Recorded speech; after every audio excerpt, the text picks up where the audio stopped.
Fala aí, pessoal, tudo bem? Pastor Daniel Batista aqui pelo canal Verdade em 10 Minutos novamente. Um abraço a todos aqueles que sempre me acompanham pelo canal e também os temas que tenho tratado aqui, obviamente de interesse cristão. Lembrando que os meus esforços como pastor e como teólogo visam amparar a Igreja do Senhor Jesus Cristo nos últimos tempos com a fé que salva, a fé que entendemos que está na atividade messiânica de Jesus. A substância da fé, a palavra certa da fé está fundamentada nele, no que ele foi em essência. Espero, de certa forma, ter colaborado e ajudado todos vocês em alguma forma do que a gente vem divulgando aqui. Desculpa aí. Bom, meus senhores, meu tema com vocês hoje aqui é uma continuidade do último vídeo. O último vídeo que eu gravei com vocês, o título é Igreja 2030, nós encontramos mais denúncias sobre essa investigação. E o último vídeo que eu gravei e publiquei a vocês, trazia ali a referência dos discípulos da ONU. Bom, a gente vai acrescentar mais denúncias hoje aqui para vocês, por isso eu vou usar o mesmo título, porque hoje vai ser tratado aqui com vocês esse evento do Christie Summit, Empreendedorismo Cristão. Esse evento que deu polêmica aí, nós entramos a fundo para saber do que se tratava isso e descobrimos coisas assustadoras sobre esse evento. Então eu queria chamar a sua atenção para você realmente entender como tudo isso está funcionando em torno da ONU, da sua agenda de 2030. Bom, meus propósitos aqui com vocês, então, é darmos continuidade à nossa denúncia do esquema da ONU, mais WA e ANAI, que são estruturas de igrejas que a ONU lidera e coordena, para organizar e gerenciar movimentos para-eclesiais, uma espécie de comissão de líderes evangélicos que ela financia, como também orienta, com a iniciativa e desenvolvimento da radicalização do novo padrão da prática cristã e também do discurso teológico, que isso é falado desde a década de 74 no Pacto de Lausanne, tá bom? Que foi usado como título e subtítulo Década de Fazer Discípulos, a DMM, como também a DFD, Programa de Fazer Discípulos, que inclusive foi denunciado aqui no último vídeo, que quem está à frente desse movimento é o Dr. David Confield, ele que é o predestinado, né? E lembrando vocês que essa dedicação de fazer discípulos, tanto dentro da DMM como da DFD, faz parte da meta do milênio da ONU, ou seja, da sua agenda de 2030, que é a ODS e a ODM. No último vídeo eu trabalhei um pouco com vocês, informações e também denúncias, e vou já deixar claro aqui, está incomodando o outro lado de lá, eles estão preocupados com o que eu ando falando aqui para vocês. Então eu não tenho preocupação pessoal nenhuma com isso, mas em compensação peço por gentileza para vocês divulgarem bastante esse conteúdo, porque muita gente não tem noção disso e é importante a gente informar. Bom, os meus objetivos específicos com vocês é desdobrarmos esse plano, tá? Que ele se divide dentro de uma esfera teológica do discurso, como também de uma rede credenciada de instituições. São dois pontos importantíssimos para entendermos esse plano da ONU, ok? Bom, primeiro ponto, a parte teológica e intelectual, que foi dividida ali com tarefas. O objetivo de formar e fortalecer uma base de lideranças através de núcleos de cooperação e desenvolvimento com o objetivo de acelerar isso. O interesse público por uma escatologia do novo mundo, uma visão gestora social e global, como também pública. Aí vem interesse pela política, ok? Então, a teologia, o plano intelectual é despertar isso nas pessoas. Este interesse por essas pregações, por esses discursos que trazem uma padronização, elementos fortíssimos que a ONU pede para as igrejas introduzirem no pensamento atual evangélico. Bom, o outro ponto, o ponto institucional e corporativo, porque há uma rede de igrejas credenciadas que a ONU financia e lidera, um braço mecânico de instituições, ok? Que a gente vem denunciando para vocês aqui. Então surge uma pirâmide institucional de estruturas de igrejas que estão financiadas por um fundo internacional. Isso começou pela família Rockefeller quando o protestantismo entrou aqui nesse país, ok? E dentro dessas igrejas existem pessoas ali que eles discipularam, trabalharam, organizaram e prepararam para discursar. O que eles querem com essas instituições? Fazer com que essas instituições sejam caixas de transmissão desses idealismos, dessas ideias, desses estímulos, ok? Então, o objetivo realmente o que é aqui? É recrutar. É fazer as pessoas acreditarem que o reino de Deus opera por meio dessas hierarquias eclesiásticas, instituições, até mesmo políticas, que é aquela visão do dispensacionalismo do reino de Deus, ok? Então essas duas esferas, vamos dizer assim, que este plano trabalha, tanto a questão intelectual e teológica como também institucional, ela funciona. Então a gente vem dividindo isso para vocês, dando esses caracteres, vamos dizer assim, de introdução, porque no discurso percebe-se quem são os seus agentes. E as instituições que a gente vem denunciando aqui para vocês, elas estão ligadas, não tem o que discutir, não tem o que falar, pastor, mas será que igreja nenhuma mais salva? O momento não é esse, salvar a igreja, é identificar quem são elas. Aonde estiver a carniça, estarão os abutres, é isso que está na escatologia bíblica do nosso Senhor. Então o momento agora não é salvar o templo, não é querer erguer novos templos que não estejam contaminados por isso, porque todas as instituições estão organizadas e planejadas para cumprir esses protocolos. E as que não estiverem vão ser caçadas. E eu não tenho a ilusão de que a minha vai sobreviver. Eu vou trabalhar dentro dela até quando eu puder. Mas em compensação, vocês precisam entender isso. O plano se divide dentro de um aspecto teológico e intelectual do discurso e o outro ponto. As instituições, forma-se uma rede credenciada, ou seja, nós temos estruturas credenciadas e interligadas à ONU trabalhando esses objetivos globais. Tá? E hoje não vai ser diferente, vem mais denúncia para você. Bom, aí vamos entrar no mérito de que esse evento do Christie Summit, essa convenção internacional de empreendedorismo cristão, o coordenador do evento, que nós vamos falar sobre ele hoje aqui, o Janguier Diniz, que é outro predestinado também, Janguier Diniz, entendeu? Lidera um grupo chamado Ser Educacional, que tem uma cadeira cativa dentro da ONU. Esse cara é um agente da ONU. Literal. Será que ninguém parou para ver isso? Mas vamos lá. Bom, primeiro detalhe importante que a gente precisa introduzir aqui quando a gente fala sobre nova ordem mundial. A identificação do único poder. Tá? Quando a gente fala de nova ordem mundial, a gente fala de uma ordem de um sistema, vamos dizer assim, ok? E a escatologia bíblica, ela defende a panorâmica histórica da formação e também revolução das civilizações. Essa panorâmica é um critério, ok? A panorâmica histórica dessa ordem, desse sistema, que abrange revoluções e emancipações, toda ela está dividida em ciclos e etapas de evolução, ok? Que é a primitiva, operativa, especulativa, moderna, mais a contemporânea. Quando a gente chega na obra final desse poder, nós temos ali a fase da Era das Unificações, que aparece a ONU e as suas instituições como estrutura desse mecanismo, ok? Então falamos do que aqui? Falamos de um único poder, de uma dinastia imperialista acasalada, que isso foi visto dentro até do início do protestantismo, o interesse, né? Lembra da família Rockefeller de acasalar filhos deles com alemães para ajudar Lutero naquela peregrinação, que eu já denunciei aqui para vocês aqui, no Verdade em 10 Minutos, que é uma marca d'água dessa ordem mundial, dessa ordem humana mundial, ok? Então todo esse sistema e ordem está dividida por etapas, ciclos e também divisões de eras, que cumpre-se, né, vamos dizer assim, a única que atingiria essa escala histórica imensa é a franco-maçonaria, tá? É a elite global, que vocês costumam até usar esse nome aí, ok? Então, tudo isso que está acontecendo com o mundo, eu venho dizendo sempre a vocês, não é fruto do acaso, não é uma obra do acaso, tudo isso foi programado antecipadamente por eles. Nós estamos sendo vítimas de um protocolo, nós estamos sendo vítimas de uma logística. O que acontece hoje no mundo, tudo foi planejado antecipadamente. Nada é do acaso aqui para esses caras, ok? Então, quando a gente entra neste mérito dessa ordem, desse sistema mundial, por uma elite e uma minoria governista e global, nós falamos agora de um ponto que nos interessa, dessa elite, desse sistema, dessa ordem, né, e minoria governista.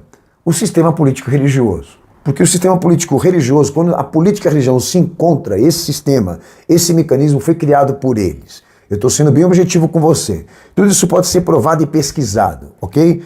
Essa estrutura, sistema político religioso, esse mecanismo é um mecanismo de controle desse poder, ok? Eles criaram com essa importância. Qual é a importância? Atingir hegemonia e também geopolítica. Eles usaram esse sistema político religioso para dar aos Estados Unidos isso. A hegemonia, a geopolítica que os Estados Unidos agora está transferindo aos poucos para a ONU, como também as demais pátrias e demais nações desenvolvidas, vamos dizer assim. Nós estamos em processo disso, ok? Um detalhe importante do que eu estou falando aqui. Esse sistema político religioso é um programador desses interesses e uma garantia desses protocolos, ok? Mundiais, que entra o protestantismo. Eu falei na terceira fase da emancipação institucional que este poder buscou pelo protestantismo, inglês, francês e a priori depois o americano, que dentro desse processo da terceira fase operativa para especulativa, que é como eles identificam, deu à franco-maçonaria essa ativação, a emancipação institucional. Uma outra marca histórica que a gente vem identificando com vocês aqui, que fortalece e ativa demais essa ordem usando a religião, a política usando a religião, é o Pacto de Lausanne de 74, que ali dentro do Pacto de Lausanne de 74, que a gente começa a ver aquelas bases eclesiais e para-eclesiais sendo criadas pelo Vaticano, a CMI e a ONU, você vê uma lista ali de igrejas tradicionais, igrejas protestantes, assumindo o compromisso da radicalização, da cooperação, do desenvolvimento dessa tal nova prática cristã, que a direita e a esquerda política estão lá, ok? Mas ainda vou falar disso para vocês. Então, o sistema político religioso é uma plataforma desse poder, tá? E uma plataforma artística, cínica. Por quê? Porque eles atuam artisticamente essas tarefas e esse cumprimento de papéis. Porque no fundo, todos eles, aí vai entrar na questão da ambiguidade, todos eles aparecem pela a sociedade como rivais, disputando e brigando entre si, mas todos trabalham por um único poder. Vem deixando claro que isso é um esquema deles. Fazer a política, a religião ser uma arte, uma espécie de fumaça que eles jogam para a sociedade, para fazer ela ser distraída, enquanto eles sabem que o destino da humanidade já está garantido, já está formulado, ok? Então vamos lá. Essas ambiguidades se trata dentro de um paradoxo. A questão religiosa, eu venho dizendo aqui, qual é o paradoxo religioso desse poder? Tanto o cristianismo protestante como também o catolicismo e o islamismo foram criados por eles, ok? Com mecanismo de introdução de tarefas. Todos os três, por mais ideologicamente e teologicamente sejam divergentes e diferentes, todos eles cumprem o mesmo papel. Qual é o papel? O dispensacionalismo do reino de Deus. Todos eles são formas de Estado e igreja. Todos os três. Para você ver, isso não é natural, isso é provocativo. Todos eles cumprem a visão corporativa do reino, a visão institucional do reino de Deus, e com visões e ações revolucionárias, ok? Porque todas essas esferas religiosas, todas elas são pinças desse poder para atender demandas e interesses. Um outro paradoxo religioso que eu venho denunciando, explicando aqui, é um paradoxo político. Aí vem três modalidades: a moderna liberal, que é a aristocrata, a radical democrata, que é a classe média, e a socialista, que aí entre os comunistas, aí entre os anarquistas, o marxismo. Todas essas três modalidades e ideologias políticas foram criadas por eles também para gerar exatamente essa impressão de que existe liberdade, de que existe direito, de que existe opinião, de que existe consciência, mas no fundo o que existe é o esquema, é o mecanismo. Todos eles funcionam separadamente, mas é como um motor, mas direciona-se a sociedade para um único ponto. Todos condicionam para uma nova ordem mundial. A prova disso que eu estou falando é muito simples, senhores. Todos estão no colo da ONU. Bom, se o que eu te dissesse aqui não é verdade, o futuro não seria esse. Eu vou ser bem simples. De repente, de todas as nações e os estados federativos abrirem mão das suas nacionalidades, como também das suas propriedades, como das suas divisões, vamos dizer, políticas e nacionais, ou até mesmo ultranacionalistas, e deixar que a ONU governe, se tratando exatamente de um poder que não foi eleito, foi indicado, e indicado por quem está dentro da política e do esquema, não pelo povo. Então é uma coisa muito óbvia que eu estou falando aqui. Mas a sociedade não consegue compreender e identificar, porque eles ainda acreditam de que a política tenha alguma ligação com a moral, que ela seja humana, entendeu? De que ela seja constitucional, e ela não é. Tudo isso, na verdade, foi criado como uma forma de ficção, ok? E dentro do que eu estou falando aqui, aí vem duas coisas, detalhes importantes. A primeira delas, na questão teológica, tá? Existem duas tendências teológicas nesse sistema político-religioso, que diríamos que o cristianismo protestante, o catolicismo e o islamismo assumem também, cumprir. E isso serve para o atual movimento evangélico. A primeira tendência teológica que eles modelaram para introduzir dentro das igrejas, a tendência do sentido social da redenção, que a esquerda política evangélica, exemplo, ela assumiu, que é exatamente uma força por uma minoria de classes, primazia do sentimento ou evangelho das cotas, tá? Essa tendência para o sentido social da redenção é uma vertente, vamos dizer assim, desse sistema político religioso para atender interesses. A outra tendência teológica que você vê presente no discurso do movimento evangélico é o sentido econômico da redenção. Essa aí já é o contrário.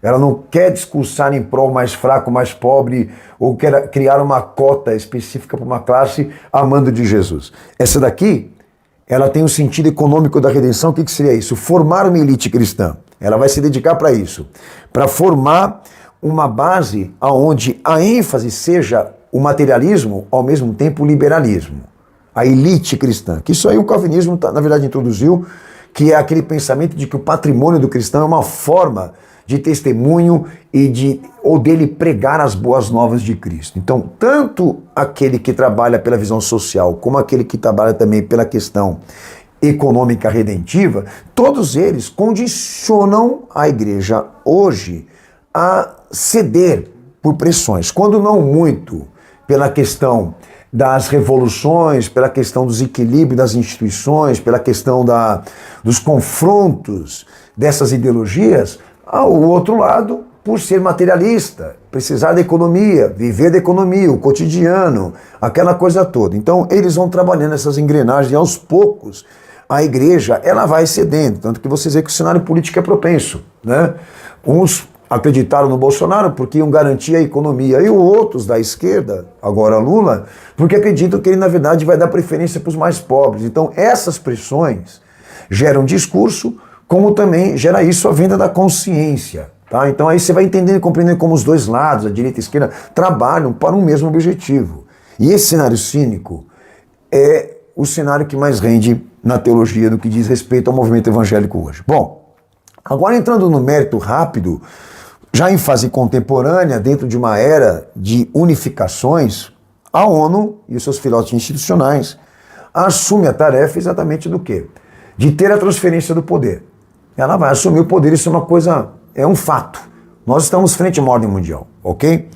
Dentro da ONU e das suas instituições, existe uma plataforma, que hoje já pode ser identificada por vocês, que é a WA-IANAI, que está dentro das metas do milênio, ou da obrigação de cumprir a Agenda de 2030, que é a ODS e a ODM. A WA e a ANAI são siglas específicas de uma pirâmide institucional que a ONU hoje lidera e coordena, feita de uma rede de associados ou um braço corporativo só de igrejas. É uma espécie de cartel do Pacto Global. Essas igrejas elas são usadas para atingir os interesses tanto políticos como também industriais. O que é chamado de COP27, que ali se define os modos operativos, tanto da questão teológica como também institucional dessas igrejas e os compromissos que elas assumiram com a Agenda de 2030, e eu venho numerando para vocês que inclusive a Assembleia de Deus Madureira assinou com o Papa atual esse compromisso. Humanismo político, tecnologia integral, ambientalismo holístico e o diálogo interreligioso e também intercultural. Esses 4 modos operativos, tanto teológico como institucional, essas igrejas que estão dentro da plataforma da ONU, que são redes associadas, elas se comprometeram em cumprir. Então cada uma vai da sua forma, do seu jeito, algumas mais descaradas, níveis acima, outras mais discretas, mas todas elas estão no pacto, vocês têm que entender isso daí. A Assembleia de Deus Madureira, até quando ela assumiu o pacto, eu fiquei surpreso. Eu já vi a liderança da Madureira fazer coisas horripilantes e descaradas, né? Inclusive pelo seu presidente, ok? Mas essa atitude de ir lá assumir com a ONU e o Vaticano esse compromisso da agenda global, isso para mim foi marcante, ok? Então, o que eu quero com isso? Então nós temos um modo operativo dessas igrejas, tanto teológico como institucional, um programa de operação e compromisso com a agenda global, e eu dividi aqui para vocês poderem entender isso daí, porque dentro dessa agenda e rede de associados e igrejas com a ONU, nós descobrimos um programa de operação de discipulado e formação de liderança, que eles se dedicam demais para jovens, inclusive, que a AAA, que é a Aliança Evangélica Mundial, está desenvolvendo no nosso país. E quem está à frente disso é o Davi Lago, representante da ONU aqui nesse país, que a gente vem denunciando esse cara há um bom tempo com vocês. Aí no vídeo anterior eu mencionei a DNM, né, a década de fazer discípulos, que já é um programa em operação da ONU por meio das igrejas que estão credenciadas, que começou em Jacarta, Indonésia, em 2019, já chegou no nosso país há um bom tempo. Falei também aqui para vocês da DFD, que iniciou-se em 2020, e quem está à frente é o Dr. Davi Conenfield, ele que assumiu a América Latina como trabalho com a ONU e gerou a primeira plataforma de consultoria e iniciativa da agenda da ONU aqui no nosso país, no Brasil, que inclusive no último vídeo eu dei uma lista de membros desse movimento, como também igrejas que estão interligadas e até eventos musicais. O último vídeo que eu falei para vocês traz essas informações. Hoje eu quero acrescentar um outro detalhe a essa denúncia. Por quê?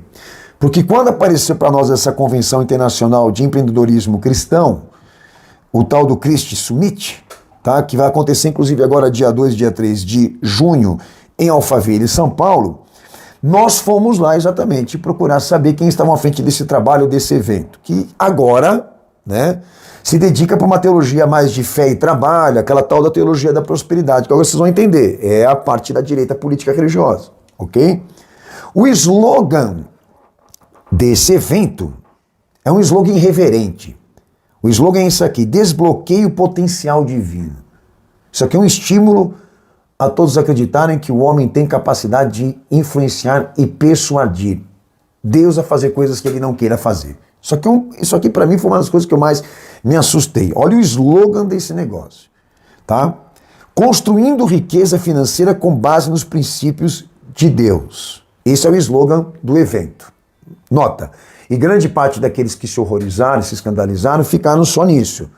Porque eu sei que teve muita gente que não concordou com esse slogan e muito mais ainda também com essa questão da teologia da prosperidade. Mas esse é o ponto. O horror não é só isso. Também não é só isso aqui, que eles cobravam de ingresso o seguinte valor, que chega-se dos R$ 599 até R$ 9.467, o valor do ingresso, tá? Que aí gerou também outra indignação entre evangélicos, que absurdo, os caras cobrando esse valor imenso para poder ir lá participar do evento. Eu vou fazer uma observação para vocês aqui. Para mim, uma pessoa que se submete a ouvir gente desse calibre, ir lá para aprender como desbloquear o potencial divino, senhores, para mim tem que pagar mais caro. Esses jumentos precisam pagar mais caro, eles tinham que pagar muito mais do que isso. Eles merecem ser escravizados, eles merecem ser errantes. Errantes, é fato. Eles merecem a exploração. Não é possível que uma pessoa de índole e de boa intenção, na sua fé, se submeta a escutar pessoas especializadas a desbloquear o potencial divino. Vocês vão me desculpar. Eu não tenho pena, eu não tenho dó de gente que se sujeita a ouvir esses coaches, esses discurseiros da ONU. Mas vamos lá. O problema não é esse. O problema maior é isso aqui.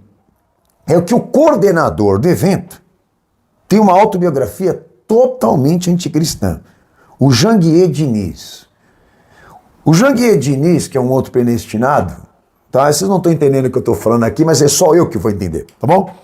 Este predestinado, que eu sei muito bem o que ele é um autor de livro que ele chama os seus seguidores de obstinados. Só que do lado do obstinado tem um palavrão aqui. E eu não vou poder mencionar, mas vou colocar a capa do livro para vocês poderem ver.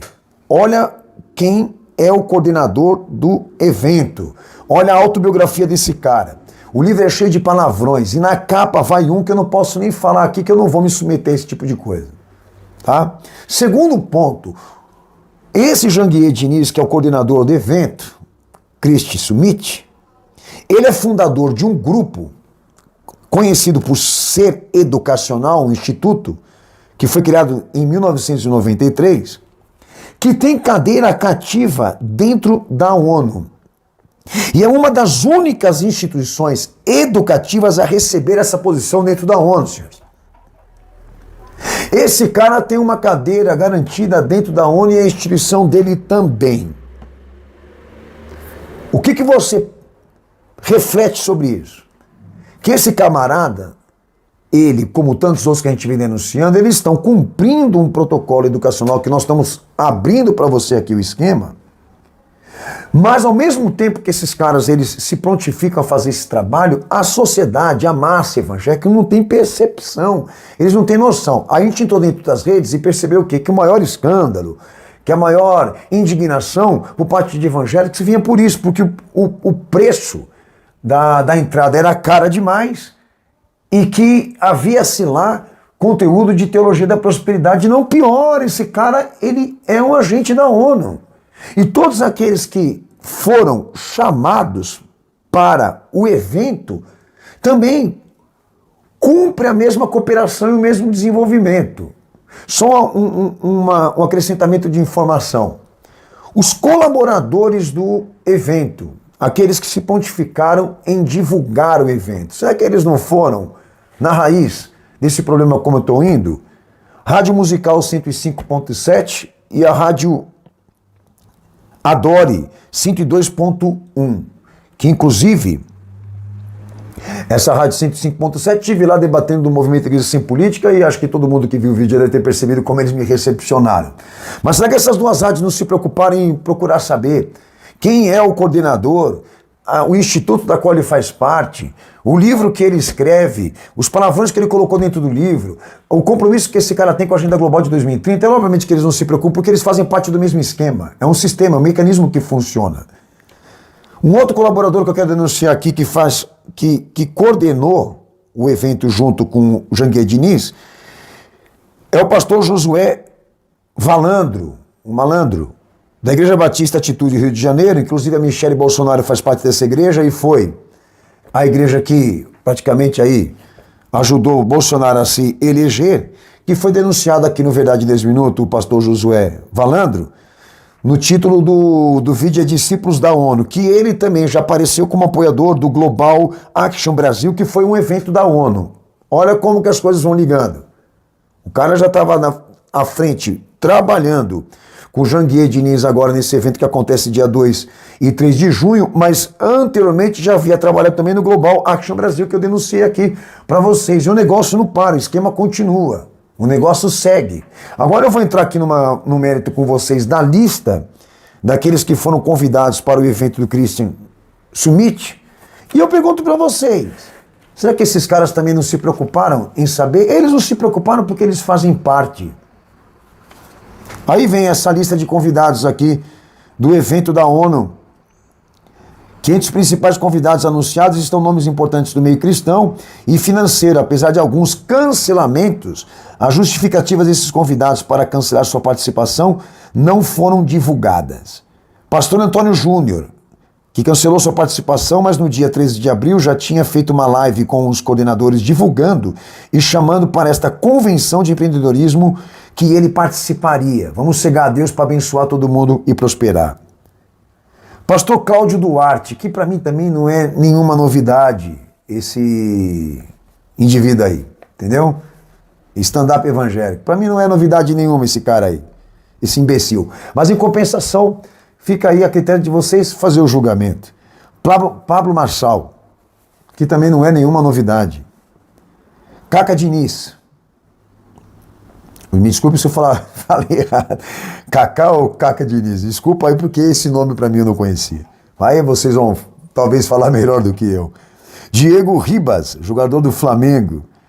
Atriz e evangélica Karina Batti, que cancelou sua participação depois da indignação por causa do valor dos ingressos.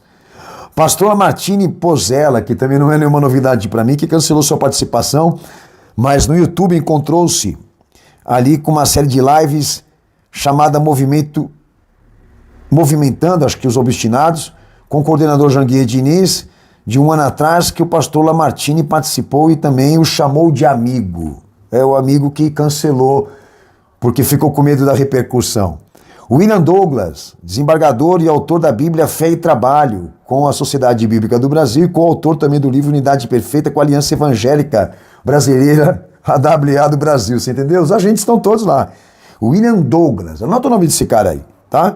Que olha, fez uma Bíblia da Fé e do Trabalho, é um agente da AWA e estava lá para prestigiar o evento e ajudar na cooperação. Bispa Isa Reis, aí fica a critério porque essa daí eu não conheço. Cantor Anderson Freire e o DJPV, também gente que mal sei quem é. E também o padre Patrick, até o padre me escapou. Senhores, eu tenho que rir porque isso é cômico. O ponto mais importante do que eu falei, será que ninguém percebe? Note vocês, discurso e alinhamento de instituições é o ponto mais importante para o desdobramento desse esquema. Agora eu vou dizer uma coisa clara para os senhores.